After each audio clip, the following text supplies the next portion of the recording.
आता मते काढणारी नियत आमची नाहीये. काल बैठक झाली या सगळ्या ओबीसी नेत्यांची. त्यांनी 3 ठराव संमत केले आहेत. एक पहिला ठराव आहे, सरकारने मराठा आरक्षणाबाबत सगळेसोयरे काढला मसुदा रद्द करण्यात यावा. त्याचबरोबर शिंदे समिती असंवैधानिक कुणबी प्रमाणपत्राला स्थगिती देण्यात यावी. त्याचबरोबर राज्य मागासवर्गीय आयोग आणि शिंदे समिती पूर्णतः रद्द करावी. काहीच होणार नाही. मराठ्यांनी टेन्शन घ्यायचं नाही. मी पुन्हा समाजासाठी जर कुठं अडचणी यायला लागली तो भरायला तयार आहे. पुन्हा मी आझाद मैदानाला एकटा जरी बसलो तर माझा करोडो मराठा समाज इथं आहे. काही गरज नाही, तुम्ही काहीच टेन्शन घेऊ नका, काहीच होत नाही. फक्त हे जे मध्ये चाळी सुरू आहेत ना, आमकं झालं कुठं त झाला काय करतो कळत उरतो त सांगतो कशाला त झाला आणि काय झाला तर कायच नाही. मराठी जिंकून आले, कायदा झाला, कायदा डोकं आहे का? कायदा झालाय गोरगरीब मराठ्यांसाठी सगळ्या सोयऱ्यांचा. आणि म्हणा आमकं झालं, तुला विचारलं नसन म्हणून तू काहीतरी दुखत असं. पण पण तू आला का तिथं न्यायाला, तुला काय विचारावं? तुला काय तू टंगड्या मोड्या होत्या का पै यायला तिकडं आमच्या संघ? इकडं राहून गप्पा ठोकीदा. हा 50-50-60 जण आहेत, तुम्ही कोण? इकडे जाऊन गप्पा हाणण्यापेक्षा पायी यायचं. आम्ही तिथं विचारलं असतं आमच्या संघ दादा काय करायचं. आम्ही मुंबई हायकोर्टातले वकील बांधव घेऊन बसलो, अभ्यासक तिथं बोलवलेले घेऊन बसलो. आम्ही नाही ठरवलं आधी, 3 घंटे किस पाडलाय त्यांनी त्या शब्दाचा सगळ्या सोयऱ्यांचा. आणि मग 3 वाजता सांगितलं आम्ही ठीक आहे. ते म्हणले काय होत नाही याला. तसंच तुमचं म्हणणं आता इकडं मागं मांडण्यापेक्षा आणखीन चान्स आहे. बघा आता शेवटची तुम्हाला हात जोडून विनंती, तू मागं मांडण्यापेक्षा सोशल मीडियाला उगाच शायनिंग मारण्यापेक्षा लोकात गैरसमज पसरवण्यात, लोकात तर होतच नाही गैरसमज तुमच्याबद्दल, लोकांना माहिती सगळं, पण तरी बी तुम्हाला विनंती माझी सगळ्या अभ्यासकांना, सगळ्या तज्ज्ञांना, वकील बांधवांना, जे अभ्यासक असतील त्यांनी आपलं म्हणणं ताकदीनं तिथं मांडावं. त्यांनी त्याच्यावरती हरकती मागितल्यात. तुम्ही असं म्हणणं मांडा सगळ्या सोयऱ्यांच्या बाबत की मराठ्यांच्या गोरगरिबाच्या पोराचं कल्याण झालं पाहिजे आणि कायदा मजबूत झाला पाहिजे. हे ताकदीने ही हात जोडून विनंती. तुम्हाला म्हणजे विरोधात बोलत नाही तुमच्या, किंवा तुम्हाला याला तुमच्या जीवारी लागण असं नाही बोलत. हात जोडून मुलगा म्हणून सांगतोय तुम्हाला, तुमची काय शक्ती असेल ना आता तिथं मांडणं मांडा, म्हणजे कायदा मजबूत होईल. कायदा तर आता मराठ्यांनी पारित केलायच, बनवलाय, आता फक्त तो मजबूत होण्यासाठी मांडा. आणि विशेष करून पुन्हा एकदा तोच शब्द, मराठवाड्यातला एकही मराठा राहणार नाही, त्याची पुरेपूर काळजी घेणे. एका बी मराठवाड्यातल्या मराठ्यावर अन्याय होणार नाही, हा शब्द आहे. त्यामुळे तुम्ही टेन्शन फ्री राहा, कोणीच कसलं टेन्शन घेऊ नका. नोंदी नाही सापडले तर टेन्शन घेऊ नका. नाही, ओबीसी नेत्यांचा विरोध अधिक वाढत चाललेला आहे आणि दुसरं ओबीसी समाजाला असं वाटायला लागलेलं आहे की आपल्यावर अन्याय झालेला आहे. आणि आमच्यावर इतके दिवस झाला तेव्हा आम्ही आरक्षणात असून 54 लाख नोंदी सापडल्यात. मी आता 1000 बारे विचारले, मीडियाच्या माध्यमातून सुद्धा विचारले, नव्या आहेत का जुन्या आहेत सांगा सरकारनं. सांगितलं कोणचे आहेत? नाही अहो त्यांनी तर नाहीच सांगितलं. मग आम्हीच अंदाजा काय लावलाय, शक्यता काय असते. शक्यतो त्यांनी वितरित केलेत 39 लाख प्रमाणपत्र, याचा अर्थ नवेच आहेत.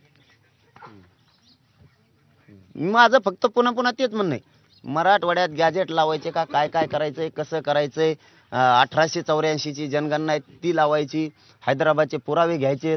आणखीन समिती 2 महिने मराठवाड्यात काम करणार आहे, आणखीन 2 महिने. म्हणून मराठा बांधवांनी सायलेंट टेन्शन फ्री राहा. माझ्यावर विश्वास आहे ना, तुमचा विश्वासघात नाही होऊन द्याला.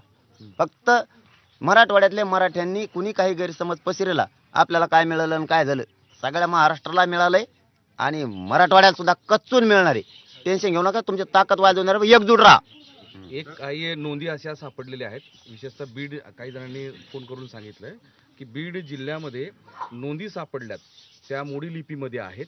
पण ज्या मोडी लिपी अभ्यासकांनी सरकारचे जे होते त्यांनी आडनावाच्या जागी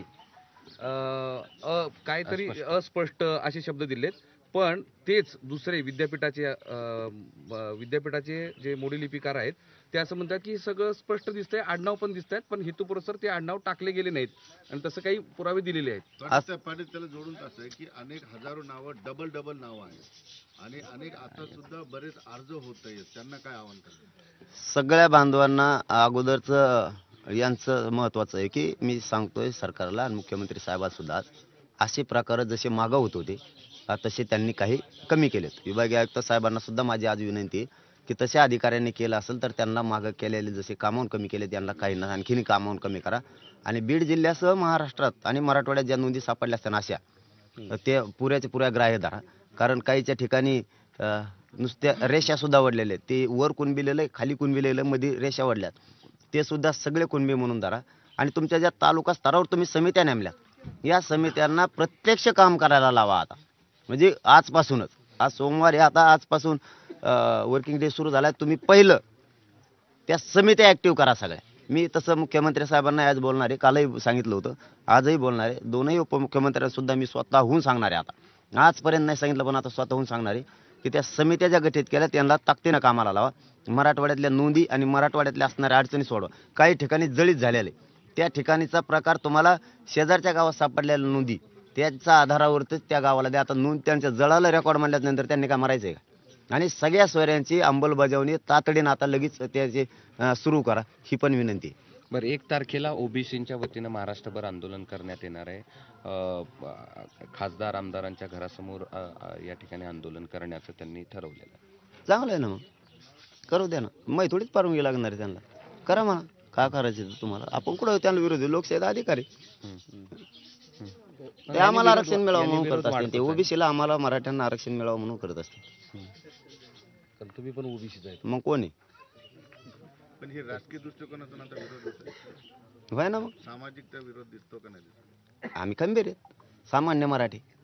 फक्त हे वरचे जे आहेत ना थोडे आमचे काही, ते हे थोडे 10-5-50 जण जे आहेत ना, हे आरडाओरडा करायला लावते त्यांना याच्यापेक्षा इकडं आरडाओरडा करण्यापेक्षा तिथं हरकती मागितल्या, तिथं म्हणणं मांडा ना तुमचं. समाजाच्या बाजूला समाजाला साथ मिळेल ना तुमची. तुम्ही आमचे आहेत ना, कशाला सोशल मीडियावर आणि त्याच्यावर लिहून तुम्ही गैरसमज पसरता? मराठ्यांना महाराष्ट्रातल्या माझी विनंती, हे गैरसमज पसरायला लागलेत. याच्यापेक्षा यांना मराठा समाजाने असं आव्हान करा, मी पण केलं विनंतीपूर्वक, की तुम्ही लय हुशार आहेत ना, तुमचं म्हणणं तिथं मांडण, कायदा मजबूत करू लागा.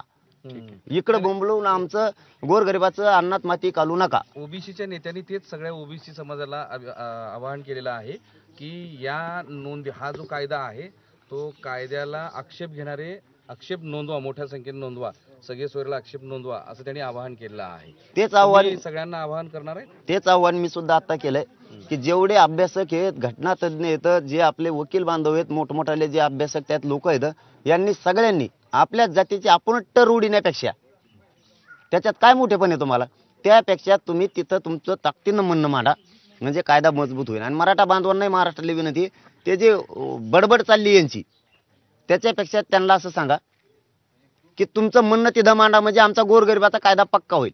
इकडं कायला सोशल मीडियावर तुमची हुशारी दाखविता, तिथं करा की मायबाप बना नाही गोरगरिबाचे. इकडं हुशारी दाखवून इथं रात भरली होती, त्याच्यावर इतकं लांब लिहिलंय ती. हा, मग ते लिहूस तर तिथं मांडणं कचा हो म्हणणं काय मांडायचं, काय मजबूत होईल ना आमच्याकडं.